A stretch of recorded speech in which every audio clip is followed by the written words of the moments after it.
Kita sebelumnya sudah jelaskan bahwa untuk ngecek aliran itu masih Islam atau tidak, dia harus minimal 3 pilar: tauhid, kenabian, akhirat.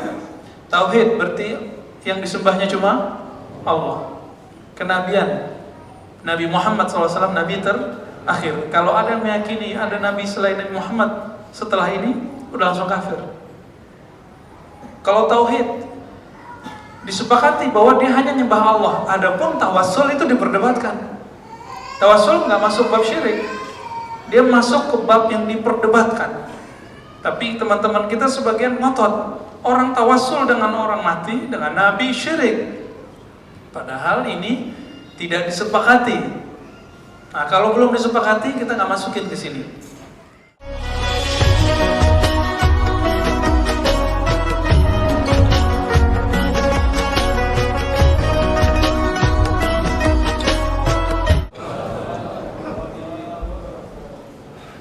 Innal hamdalillah nahmaduhu wa nasta'inuhu wa nastaghfiruh wa na'udzu billahi min shururi anfusina wa min sayyiati a'malina. Man yahdihillahu fala mudilla lahu wa man yudlilhu fala hadiya lahu. Amma ba'd. Allahumma akhrijna min zulumatil wahmi wal jahli wal ma'rifati wal ilmi, amin ya rabbal alamin. Waftah lana ya fattah kama fatahta li ibadika salihin. Bapak, Ibu, ikhwan, akhwat, sahabat fillah, malam ini walaupun pendek kita akan membahas satu aliran yang terlupakan karena persoalan politik. Pada aliran ini sangat berbahaya untuk kita. Mereka menyebut dirinya masuk Islam, tapi mereka sudah tidak Islam. Ada yang tahu? Ahmadiyah. Ya, saya bawa kitab yang kecil-kecil aja ya, ini karya Mirza Ghulam Ahmad. Dia menyebut ilham, khutbah ilham. Kemudian ini ada tentang bab ta'lim, tapi judul lainnya Man Huwal Ahmadi. Man Huwal Ahmadi, siapa yang disebut pengikut Ahmadiyah? Di sini ada, nanti kita eksplor beberapa kalimat penting. Karena tidak mungkin disebutkan semua, kita sebutkan kira-kira mana yang urgent saja ya. Siapa itu Ahmadiyah? Ahmadiyah aliran keagamaan yang mengikuti, saya kasih miring ya, sang pembaharu. Mereka nyebutnya pembaharu, Mirza Ghulam Ahmad. Mirza itu sebutan orang sana untuk ya, orang mulia gitu ya. Ghulam itu Gus, kalau kita nyebutnya Gus Nur gitu ya. Kalau lagi rame itu Gus apa lagi nih? Gus Soleh, Gus Solahan gitu ya, itu Ghulam. Dari bahasa Arab tapi menjadi istilah dalam bahasa Urdu. Karena orang ini berasal dari India, saat itu India belum pisah dengan Pakistan, masih satu. Aliran keagamaan yang mengikuti pembaharu Mirza Ghulam Ahmad, dia menyebut dirinya Al-Qadiani. Karena sekarang sudah menjadi negara sendiri, kita sebut saja Pakistan. Ya, bahasanya bahasa Urdu dan pinter bahasa Arab. Saya punya guru orang India, tinggal di Hyderabad. Namanya Khaja Muhammad Sharif, seorang doktor, seorang profesor hadis, yang pertama memberi saya ijazah hadis. Kita kaget sekali dengan beliau. Apa yang bikin kita kaget? Waktu itu guru kami, Imam Besar Istiqlal, lagi ujian doktoral. Lalu Syekh Hasan Hitu, guru kami yang dari Suriah, minta kepada Syekh Khaja Muhammad Sharif, tolong buatkan syair dalam bahasa Arab untuk memuji seorang imam besar yang lagi ujian ini. Dia merenung sebentar, nggak nyampe 1 menit udah keluar dalam bahasa Arab syair-syair yang indah, dan itu ditulis. Artinya orang Arab sendiri sudah nggak bisa lagi bersyair seperti orang Arab yang lama. Ilmu itu turun ke India, Pak. Dalam ilmu hadis, kami kaget sekali, ternyata ulama-ulama India, ulama-ulama Pakistan itu menjadi poros penyelamat ilmu hadis yang sudah mulai sekarat waktu itu di Hijaz, di Mekah, Madinah. Maka kita temui nama-nama yang unik. Namanya Maulana Ilyas Kandahlawi, pendiri Jamaah Tabligh, itu ahli hadis. Namun karyanya tidak banyak. Yang banyak karyanya namanya Maulana Zakaria Kandahlawi. Itu kalau buka karyanya takjub sekali ya. Satu kitabnya yang sangat luas, judulnya Syarah Muwatta ya, tapi ada judul panjangnya kita nggak usah sebutkan. Ada Syarah Muwatta. Muwatta itu karya Imam Malik, kumpulan hadis. Dia syarah lebih dari 15 jilid. Satu jilid jadi 15 jilid. Padahal dia mazhabnya Hanifah, Abu Hanifah jadi Hanafi. Dia mensyarah kitab Imam Malik yang Maliki. Tapi karena dia menjadi imamnya Jemaah Tabligh, akhirnya beberapa orang nggak senang sama dia. Padahal kita nggak akan melihat pergerakannya apa. Yang penting dia tidak membuat ajaran baru. Ya. Ahli hadis ngajar pakai bahasa Arab padahal dia bukan orang Arab. Nah itu fakta yang ada di India. Maka kalau mau mendalami hadis di India sekarang masih bagus. Tapi jangan salah tempat Pak ya. Nanti nyampe ke Lahore. Nyampe ke Lahore nanti jadi muridnya Ahmadiyah. Oke. Apa persoalan dari Ahmadiyah itu? Kita sebelumnya sudah jelaskan bahwa untuk ngecek aliran itu masih Islam atau tidak, dia harus minimal 3 pilar: tauhid, kenabian, akhirat. Tauhid berarti yang disembahnya cuma Allah. Kenabian, Nabi Muhammad SAW Nabi terakhir. Kalau ada yang meyakini ada Nabi selain Nabi Muhammad setelah ini, udah langsung kafir. Kalau tauhid disepakati bahwa dia hanya nyembah Allah. Adapun tawassul itu diperdebatkan.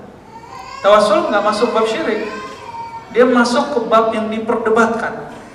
Tapi teman-teman kita sebagian ngotot, orang tawassul dengan orang mati, dengan Nabi syirik. Padahal ini tidak disepakati. Nah kalau belum disepakati kita nggak masukin ke sini. Oleh karena itu orang-orang yang ziarah kubur, tawassul kita tidak kafirkan, kita tidak syirikkan. Kenapa? Ada ulama yang membolehkan, bahkan itu mayoritas. Yang melarang kan cuma ulama-ulama salafiyah di Saudi. Sedangkan ulama Azhar, ulama Yaman, Suriah, Maroko itu nggak ada yang melarang. Bahkan di India sendiri. Dulu ada Syekh Ahmad Khatib, Imam Masjidil Haram, orang kita pun bertawassul dengan Nabi. Di kitab-kitabnya bertawassul bijahi Muhammadin sallallahu alaihi wasallam, dengan kemuliaan Nabi. Nah, jadi dia ngambil yang bolehnya. Jadi kalau bab tawassul ziarah kubur ini nggak masuk ya. Jangan dituduh orang kuburiyun. Nah, ini persoalan teman-teman hari ini, sesama muslim kok malah dikafirkan. Makai ayat untuk orang musyrik lalu dialamatkan sesama muslim. Nah, itu juga bab politik juga sekarang begitu ya. Nah, ini benar-benar menyeramkan ini. Semoga cepat berakhir. Saya udah gak sabar tanggal 17 itu ya. Udah gak sabar Pak, capek kita, capek. Kenabian Ahmadiyah, bisa saya pastikan membaca beberapa kitabnya, dia tidak menyembah kecuali Allah. Namun di bab kenabian baru ada problem. Baru ketemu problem Pak Nanti ada kalimat-kalimat yang kayaknya ini yang bikin ketipu murid-muridnya, bahwa dia tidak menyebut dirinya Nabi secara langsung, tapi ada bahasa-bahasa yang kalau kita paham itu dia ngaku Nabi, dia ngaku sebagai Rasul. Nanti saya tunjukkan ya.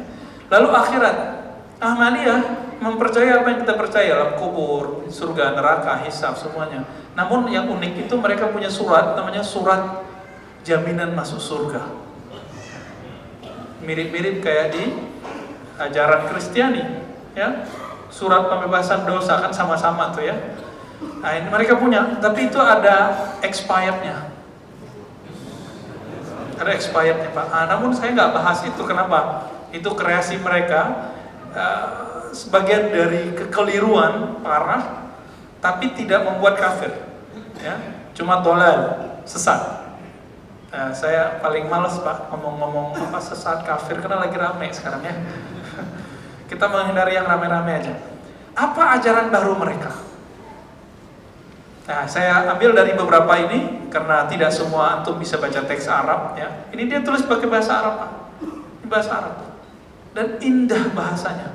Orang yang mengerti bahasa Arab itu terasa indah sekali bahasa dia. Karena rata-rata santri-santri di India itu pinter bersyair Arab. Pinter, seperti yang saya ceritakan barusan.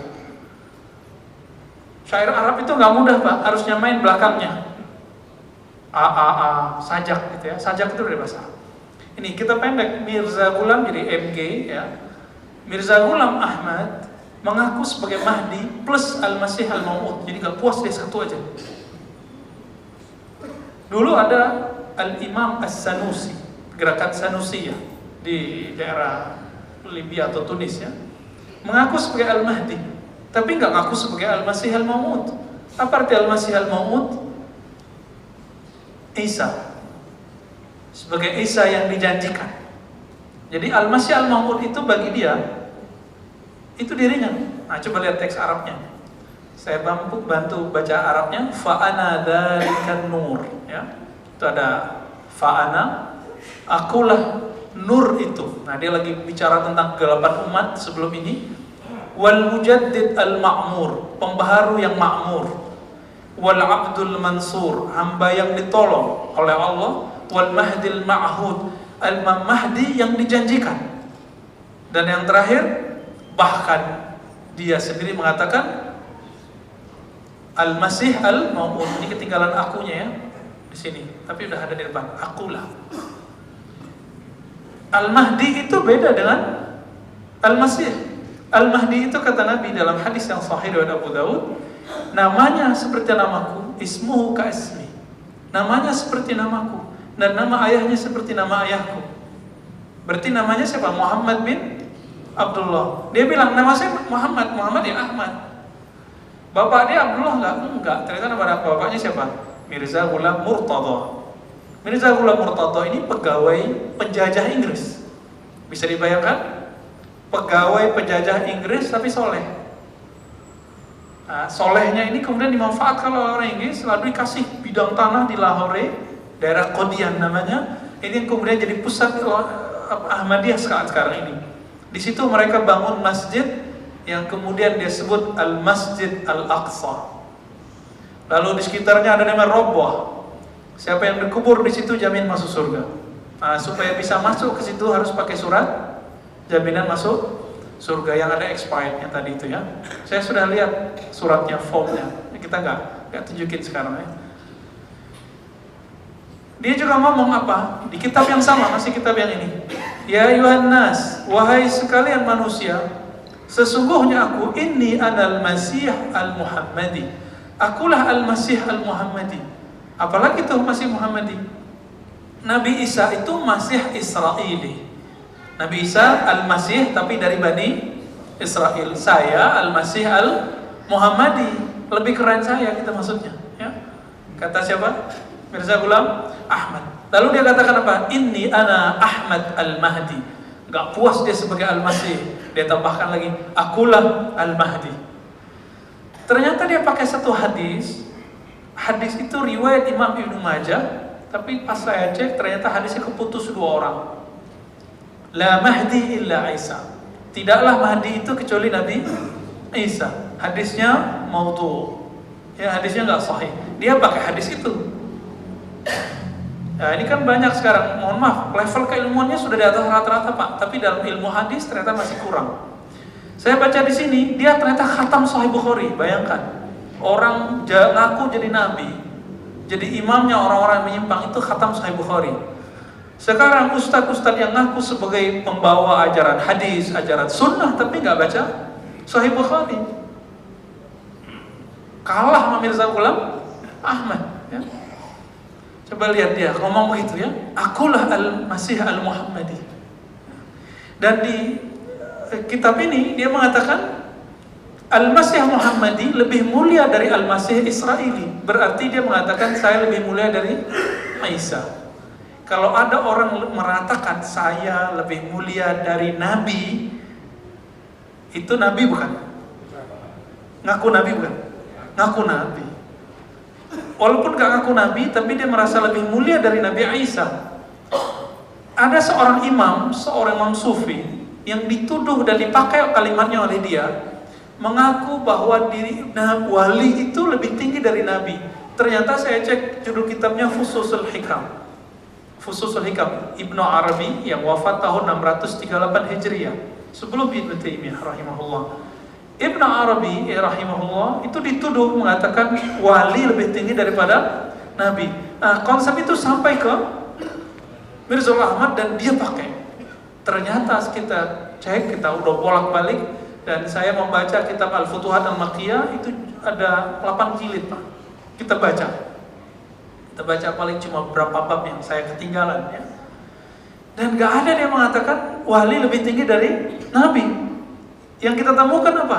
Dalam 2 kitab dia, Futuhat Makkiyah, kitab yang ditulis di Mekah, kemudian Fusus Al-Hikam. Apa yang dia katakan? Setinggi-tinggi para wali itu baru di bawahnya para nabi. Gitu dia katakan. Dan tidak ada seorang wali pun mengikuti seorang nabi. Saya ingin mengklarifikasi ini, bahwa banyak orang menuduhkan ini kepada Ibnu Arabi As-Sufi. Ternyata dia imam ahli hadis juga, cuma nggak terkenal sebagai ahli hadis. Apalagi kata-kata dia ini, teksnya panjang, saya kasih terjemahannya aja, halaman 5 ya.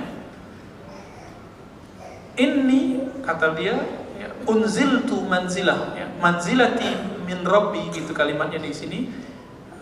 Manzilahku di sisi Rabbku, Tuhanku, Rabbku, pengutusku, tidak diketahui seorang pun. Bayangkan, nggak ada yang tahu, nggak ada yang tahu, Pak. Saking tingginya dia. Rahasiaku lebih tersembunyi dari waliullah manapun, apalagi manusia awam. Jadi kayak antum ini nggak bakal tahu makomnya Mirza Ghulam Ahmad, kata dia. Wali aja nggak tahu saya. Jadi ini dia ngomongin karena di India itu dulu banyak ahli zikir wali-waliullah. Para wali itu istikharah, minta, tanya, ya Rabb, benarkah Mirza Ghulam Ahmad ini seorang wali, seorang mahdi? Nggak dikasih unjuk sama Allah. Bukan 1, 2, 3, 4 ulama, tapi banyak. Maka disebutkan oleh dia, ahlullah, para wali Allah pun gak tahu kalau saya seorang al-masih. Kalau gak tahu apa dong? Alasan dia itu karena saking tingginya makamku. Itu kata dia, ya. Makamku lebih jauh daripada jangkauan pikiran manusia, kenaikan rohaniku lebih tinggi dari capaian analogi manusia. Nah, ini yang dia katakan, ya. Qiyasil muqisin, gitu teks Arabnya. Ada yang pelin-pelan, Pak, coba cek. Ini yang pelin-pelannya ini kita kasih unjuk. Apa kata dia? Innahu, sesungguhnya Nabi Muhammad sallallahu alaihi wasallam khatamul anbiya, adalah penutup para nabi. Kalau saya siapa? Khatamul auliya, kata dia, ya.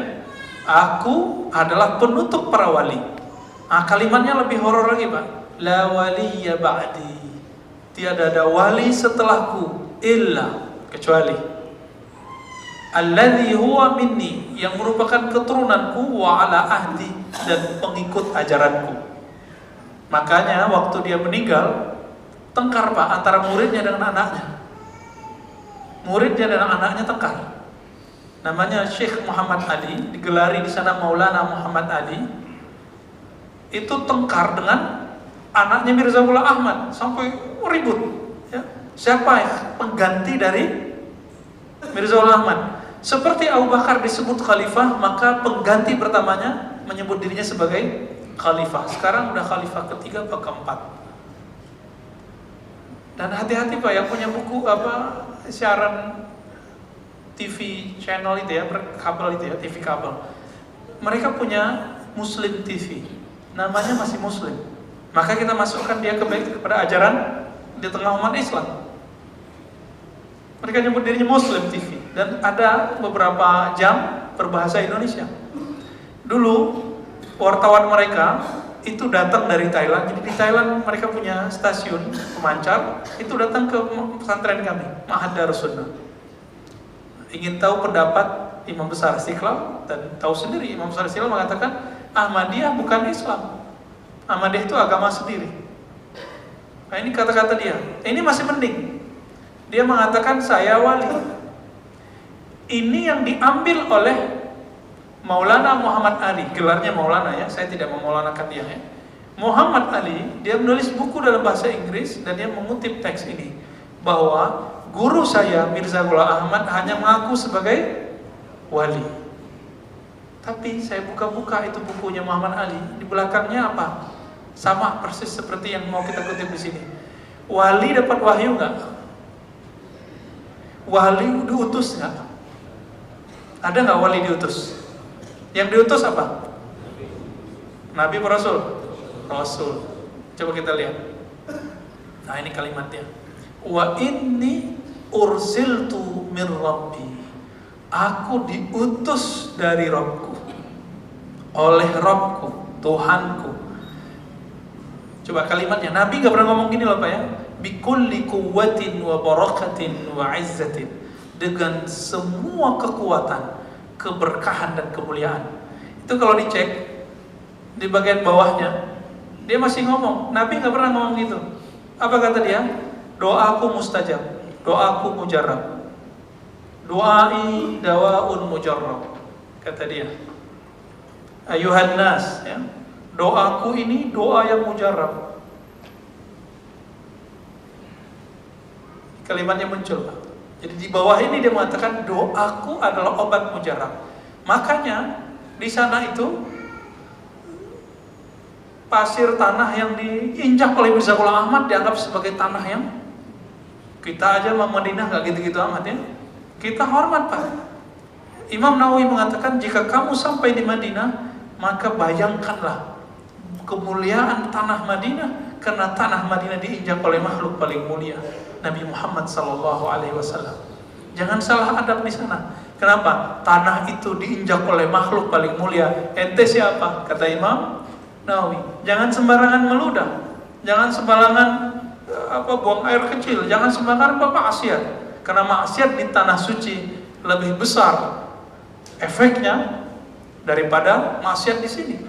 Contoh begini aja, orang kalau tengkar di luar itu biasa Pak, tapi tengkar di masjid takut Pak ya, takut dosanya. Ini baru masjid, ini bukan masjid yang ditahbis oleh Rasulullah SAW, apalagi tanah yang diinjak oleh Rasulullah SAW. Ibnu Ummi Maktum meminta Nabi untuk meresmikan rumahnya, kemudian sholat, meresmikan musola di rumahnya. Apa kata Nabi? Di mana kamu ingin aku menginjak rumahmu? Akhirnya tunjukin di sini, di sudut ini wa Rasulullah. Sudut itu yang kemudian jadi musolanya Ibnu Ummi Maktum. Adakah musola yang lebih mulia daripada musola yang diinjak oleh kaki Rasulullah SAW? Namun antum gak usah khawatir. Nabi SAW mengatakan tuba liman ra'ani, tuba liman ra'a man ra'ani, wa liman ra'a man ra'a. Ibnu Hibban dan Ahmad dan lain-lain mengatakan diulang sampai 7 kali, kalau mau sampai 1000 kali. Beruntung orang yang memandangku dan beriman kepadaku wa amana bi. Beruntung orang yang tidak ketemu aku tapi memandang sahabat yang melihatku. Beruntung orang yang melihat sahabat yang melihatku. Beruntung orang-orang yang melihat tabi'in yang melihat sahabatku. Terus. Maka kalau mau mendapatkan keberuntungan itu, man ra'ani. Carilah guru yang punya silsilah keguruan kepada Rasulullah SAW. Lebih syukur lagi kalau dia punya nasab kepada Nabi dan punya ilmu kepada Nabi. Makanya ayah Buya Hamka, Abdul Karim namanya, ditanya, lebih afdol, lebih mulia kiai atau habib? Apa jawaban beliau? Kalau habib gak alim, kiai yang lebih mulia. Kenapa? Ulama warasatul anbiya. Gak ada dikatakan turunanku, pewarisku, gak ada. Yang ada ulama pewarisku. Namun kata beliau, kalau si habib itu alim, maka dia dua dapat 2 keafdalan. Di darahnya mengalir darah Nabi SAW, dan di jawanya mengalir ilmu Nabi SAW. Tuba, ini orang mulia sekali. Namun susah Pak nyari yang begitu ya. Al-Habib Al-Jami' kita nyebutnya. Habib yang jami', menggabungkan antara damur Rasul sallallahu alaihi wasallam wa ilmur Rasul sallallahu alaihi wasallam. Ini kata-kata dia, kata-kata dari Mirza Ghulam Ahmad. Jadi nggak ada wali Pak di NU Muhammadiyah, nggak ada wali di kalangan Jamaah Tabligh, di kalangan Salafi, di kalangan siapapun. Yang ada bagi dia cuma di kalangan Ahmadiyah. Ini teksnya ya, dia ulang-ulang di situ. Dan masya Allah, berani sekali ngomong begini. Karena dia mengaku jadi Rasul, maka di kitab ini dia mengatakan sebuah kalimat yang saya juga agak bukan merinding ya, gergetan gitu Pak. Bacanya gergetan. Apa kata dia? Nabi sebelum dimi'rajkan apa yang terjadi? Dadanya dibelah, dibersihkan. Dan dia mengatakan, jiwaku dibersihkan oleh nur hikmah. Gitu dia ngomong ya. Siapa yang gak akan terpedaya oleh kalimat-kalimatnya? Makanya wajar kemudian Mirza Ghulam Ahmad disucikan oleh pengikut-pengikutnya, dianggap sebagai ya ini ursiltu, aku diutus. Jelas Pak kalimatnya. Seorang wali gak pernah mengatakan aku diutus. Coba kita cek.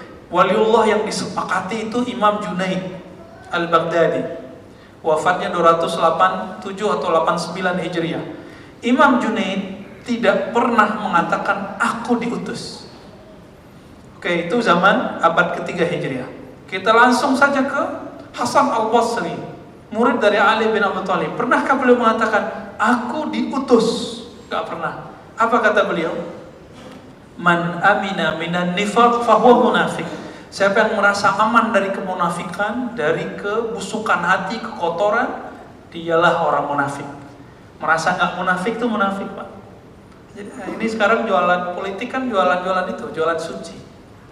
Ya, sekarang politik kita betul-betul ganas, menggunakan ayat-ayat, menggunakan simbol-simbol agama, sama aja dua kelompok ini. Ya. Antum diharap bijak aja ya, diharap bijak. Semoga perseteruan cepat berlalu. Tanggal 17 segera datang lah ya. Ini Imam Hasan Al-Basri dinukil oleh Imam Al-Bukhari mengatakan, siapa yang mengatakan dirinya terpelihara, terjaga dari kemunafikan, dialah munafik. Dan disebutkan seorang tabi'in mengatakan oleh Imam Bukhari, aku ketemu puluhan bahkan ratusan sahabat Nabi, tidak ada satupun mengatakan ana ala imani Jibril. Aku levelnya seperti imannya Jibril alaihissalam. Nggak ada yang ngomong gitu. Tapi apa kata Mirza Ghulam Ahmad di buku ini? Dia mengatakan, siapa sekira wahyu itu sudah berhenti, wahyu nggak berhenti. Nah, dia ngomong gitu Pak. Nah, di bagian kalimat ini dia mengatakan wahyu tidak berhenti. Yang mengatakan wahyu berhenti itu nggak ngerti ilmu saya. Jibril masih turun. Apa bedanya dia sama Lia Edan ya? Lia Edan itu kan ngomong begitu Pak. Saya didatangi Jibril, padahal yang datang nggak pernah ngaku sebagai Jibril. Nggak pernah ngaku sebagai Jibril, dia aja bilang itu Jibril. Apa kata dia di bukunya? Bukunya bagus sekali kalau dibaca. Kalau orang nggak punya iman langsung jadi murid dia Pak, minimal simpati. Jadi emang orang-orang yang dapat kekuatan-kekuatan spiritual aneh ini punya kekuatan mempengaruhi orang. Ahmad Mosodek bisa bawa dokter, orang S1, S2, S3 dibawa ke Kalimantan buat Gavatar. Masih ingat sebelumnya? Sama Pak, modusnya sama. Persis sama, gak ada bedanya. Dan dia mengatakan, saya diberi mukjizat. Emang Nabi begitu ngomongnya? Nabi gak pernah loh Pak ngomong gitu, saya diberi mukjizat. Nabi cuma mengatakan, aku dikuatkan Allah dengan ini. Gak pernah ngomong diberikan mukjizat. Beda kalimatnya. Saya diberi mukjizat saya adalah apapun ayat Quran saya paham. Ya kalau gitu saya mah juga Nabi deh. Ya. Apapun ayat Quran saya juga paham, tapi paham saya benar kan gak ada jaminan. Ya, antum bawa satu ayat insya Allah saya paham Pak. Tapi pemahaman saya jaminan benarnya gak ada. Ya, bisa jadi salah, bisa jadi benar. Bagi dia paham ayat Quran disebut sebagai mukjizat. Ya, guru kita hanya Nabi semua kalau gitu ya. Nah, apa ajaran dia yang paling berbahaya? Setelah dia membicarakan tentang kerasulan, kenabian, dialah Al-Mahdi dan segala macam, yang paling berbahaya ini bab ini. Wa innal harba hurrimat alayya. Sesungguhnya perang itu haram atasku. Aku telah terlebih dahulu menghentikannya. Wala atawajjah ilal qital. Maka ini konteksnya apa? Yang menjajah India saat itu orang Belanda apa orang Inggris? Inggris, kebayang Pak? Orang Inggris. Orang Inggris ini lebih cantik mainnya daripada Belanda. Zaman itu ya, kita nggak ngomong Inggris sekarang. Belanda itu karena bukan negara yang ngirim, tapi VOC kan company. Disebut company itu kan artinya perusahaan. VOC itu kan perusahaan, kumpulan perusahaan. Tapi mereka dipersenjatai waktu itu di bawah Prancis. Prancis lagi kuat. Tapi Prancis sendiri nggak punya kekuatan karena yang menguasai VOC punya otonom kuat. Beda dengan maka VOC karena dia pedagang, mereka bisnis, hanya eksploitasi negara kita. Ya, maka saya punya dosen satu Pak, orang Belanda, itu takut sekali kalau mengkritik Indonesia. Muji-muji terus ya. Muji-muji terus, kayak mau minta maaf Pak. Karena dia sadar VOC itu hanya eksploitasi merusak negeri ini. Mereka paham, sekolah-sekolah itu semuanya untuk menguatkan mereka aja. Dulu kan ada sekolah-sekolah mereka ya, sekolah raja-raja namanya. Ada sekolah rakyat, itu orang susah. Ada sekolah raja Pak, dulu ada begitu ya.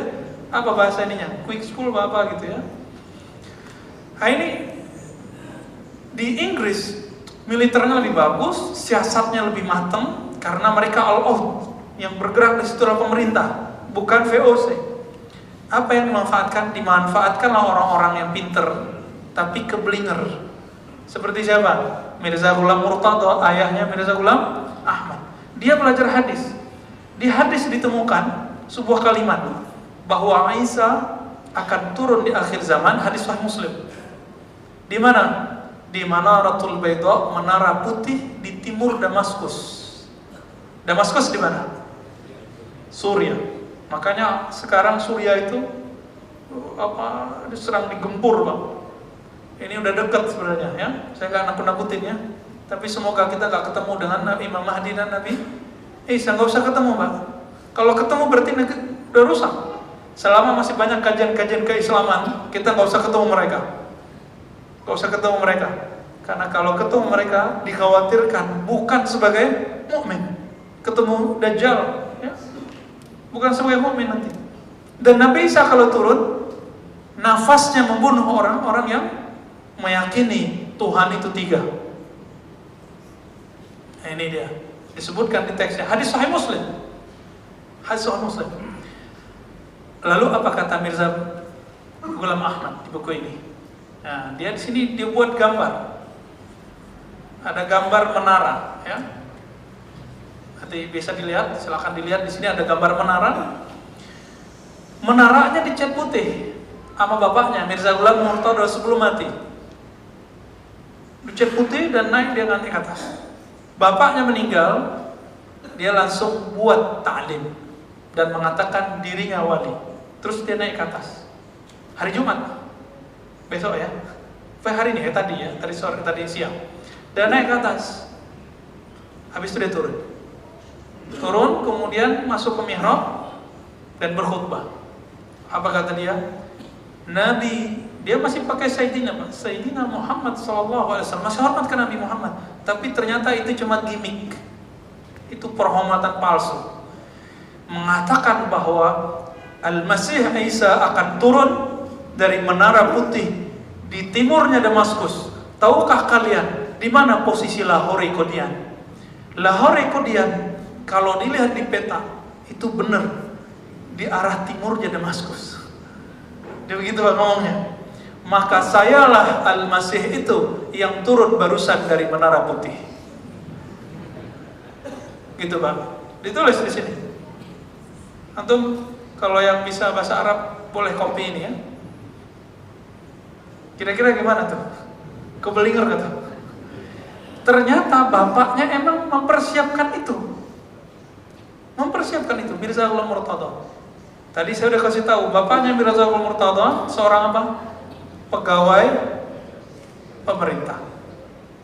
Orang-orang British itu dulu kalau datang itu bawa pendeta, Pak, untuk mengkristenkan orang Hindu dan Islam, untuk membaptis mereka, karena dianggap sebagai domba-domba tersesat. Wow, ya. Jadi bawa tentara plus bawa pendeta. Apa yang terjadi setelah itu? Terjadi kristenisasi. Lalu dia buat ajaran, makanya ini diambil. Sekarang tidak boleh lagi nyerang Inggris. Berarti Inggris menang nggak tuh? Menang Pak jadinya. Karena dia mematikan semangat jihad. Jihad sekarang cuma pakai lisan, ceramah-ceramah aja lah gitu ya. Ngoceh-ngoceh aja tuh jihad. Wal ayat, ya, tanda-tanda kebesaran Allah. Wal istidlal, dan argumentasi akal. Gitu doang jihad. Ini bikin senang pemerintahan British, bikin senang mereka. Kenapa? Berarti satu blok sudah lemah. Karena mereka tidak ada lagi yang mau berjihad. Apa kata dia? Aku haramkan perang. Gak boleh lagi perang kata dia. Supaya dia disebut sebagai Al-Masih Isa. Nah, di dua kitab ini, dua-duanya dia katakan. Apa yang dia katakan? Disebutkan di hadis Imam Muslim. Al-Masih Isa itu yaksirus salib, mematahkan salib. Artinya menghancurkan ajaran-ajaran Kristiani. Maka dia kemudian ngajak semua pendeta untuk debat. Nah, ini jadi benalu bagi British, Pak. Jadi Inggris kemudian menganggap, wah, jihadnya selesai, tapi muncul masalah baru. Apa masalah baru?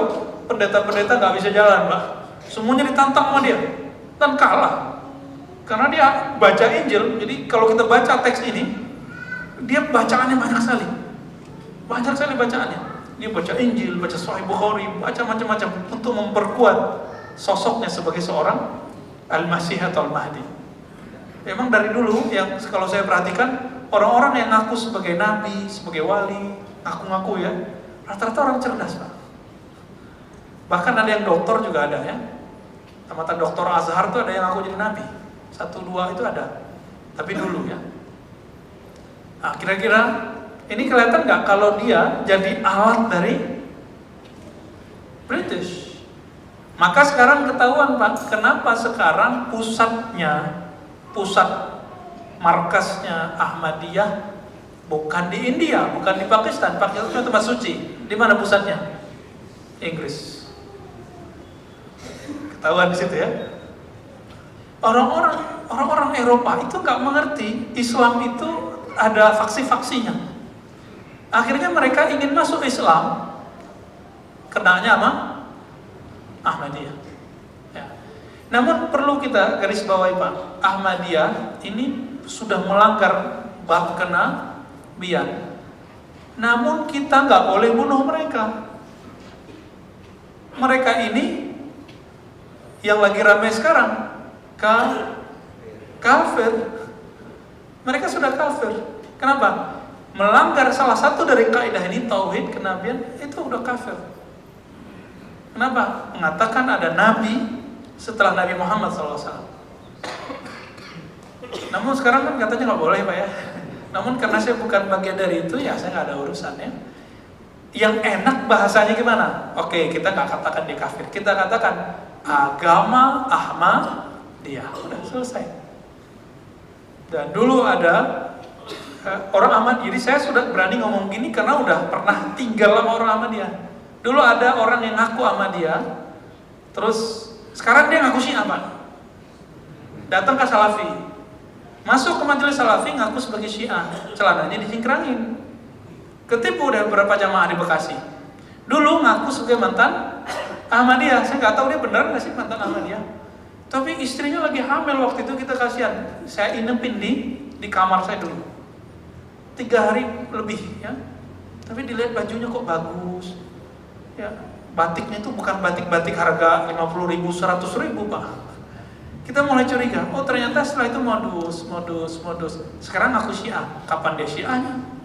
Jadi waktu kelihatan di beberapa majelis teman-teman Salafi, pengakuan seorang Syiah, saya lihat mukanya, orang ini ngaku Muhammadiyah dulu, ya hati-hati Pak. Kalau ada orang ngaku mantan Syiah, mantan Ahmadiyah, belum tentu benar. Kalau mantan Salafi, mantan Tabligh, mantan NU banyak. Mantan Muhammadiyah ada, mantan Persis ketemu, mantan Tarekat ada. Kemudian yang jadi NU lagi ada juga, yang jadi Muhammadiyah lagi ada juga, yang jadi Salafi ada juga, yang Tabligh ada juga, yang jadi Tarekat ada juga. Itu biasa. Tapi kalau disebut mantan Syiah, mantan Ahmadiyah, ini curiga aja. Ya, gak usah percaya dulu. Termasuk ngaku non Muslim terus mualaf, dipelajari dulu. Ya, kalau ini repot-repot Pak, teman kita di samping ini kan ada pesantren mualaf ya, dekat sini ya, Lot 9 ya, keserahannya ke situ udah. Ada Mas Imam, Ustaz Imam Al-Faruq yang ngajar tajwid juga itu. Nah itu dia koordinatornya. Gimana Pak Firman? 5 menit lagi ya. Jadi Ahmadiyah, gimana sikap kita terhadap Ahmadiyah? Sikap yang bijak menurut saya, mereka dianggap sebagai agama baru aja udah. Agama Ahmadiyah, selesai. Namun ulama kita beda pendapat mengenai pecahannya yang bernama Lahore, karena tidak meyakini Mirza Ahmad sebagai nabi, cuma mengatakan Mirza Ahmad sebagai wali, tapi dapat wahyu, sama nggak? Ya sama aja. Jadi akhirnya bagi saya Lahore Koni ini sama aja. Pusatnya ini di Jogja ada, di beberapa wilayah di Jawa Barat ada Pak. Dan masyarakat tempatan nggak mengerti kalau itu Ahmadiyah. Nggak mengerti Pak. Kita asik di Jakarta, di Bintaro, di Ciputat, di sekitar ini asik. Kita nggak ketemu tantangan begitu, tapi di luar sana kita punya masalah yang besar ini. Maka harapannya masjid ini juga nanti punya think tanknya Pak, punya daurah-daurah, dai-dai muda, dai-dai yang militan, yang kita bisa jadikan dia sebagai orang untuk mendebat aliran-aliran yang aneh-aneh itu. Ya, semoga mimpinya nanti bukan hanya bangunan.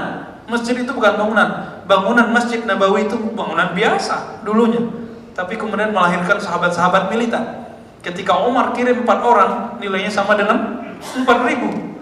Nah, coba pikirkan Pak nanti itu. Saya dan teman-teman kita para dai, para ustadz siap membantu untuk konsepnya, untuk nyariin dai-nya, ustadznya. Nanti kita bisa lihat. Ya, nggak mesti sekolah agama. Tapi yang penting dia punya kesadaran. Nanti kita buat dia bisa membaca teks-teks Al-Quran dan Sunnah. Insya Allah harus ada Pak. Sehingga masjid ini punya ustadz tetap, bukan ustadz jalan-jalanan kayak kita ini. Kita datang pergi. Kalau ada yang orang mau konsultasi, gimana Pak? Nah, silakan dipikirkan nanti. Jadi dibuat semacam markas nih Pak? Islamic Center ya. Baik. Semoga kita terjaga dari penyimpangan-penyimpangan yang ada, termasuk penyimpangan Ahmadiyah. Kita meyakini mereka bukan Muslim, tapi bersikap keras, melakukan kekerasan terhadap mereka, itu juga tidak baik. Ya. Kita debat, kita kalahkan mereka dengan rasionalisasi yang pas, itu lebih baik daripada kita ancam bunuh. Ini perkataan Imam Abu Hasan Al-Asy'ari, apa kata beliau? Orang kembali ke ajaran yang benar dengan argumentasi yang kuat, kesadaran yang bagus, lebih baik daripada diancam dengan kematian. Wassallallahu ala nabiyina Muhammad, subhanakallahumma wa bihamdika, asyhadu an la ilaha illa anta, astaghfiruka wa atubu ilaik. Assalamualaikum warahmatullahi wabarakatuh.